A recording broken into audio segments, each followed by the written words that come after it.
சிம்மராசிக்காரர் என்னென்ன தொழில் செஞ்சா கோடீஸ்வரர் ஆகலாம்? சிம்மராசிக்காரருக்கு பொதுவாகவே பணப்புழக்கம் அப்படிங்கிறது சிறப்பாக தான் இருக்கும். எப்ப தேவைப்பட்டாலும் அவங்களுக்கு பணம் கிடைச்சிரும் பாருங்க. ஆனா செலவழிக்கிறதுக்கு பயப்படுவாங்க. செலவு வந்தாலும் கூட அதை நினைச்சு சில நேரம் கவலைப்படுவாங்க. பண வரவு இவங்களுக்கு இருந்துகிட்டே இருந்தாலும் அதுக்கு தகுந்த மாதிரி செலவு வந்துகிட்டே இருக்கும்.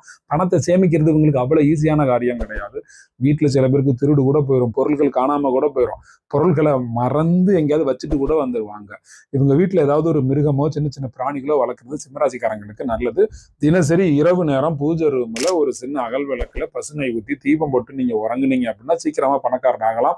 தலைமை பண்பை பயன்படுத்தி அரசு ஒப்பந்தங்களை எடுக்கிறது, கான்ட்ராக்ட் எடுங்க, தங்கம் சார்ந்த வியாபாரங்கள் பண்ணுங்க, நல்லா இருக்கலாம்.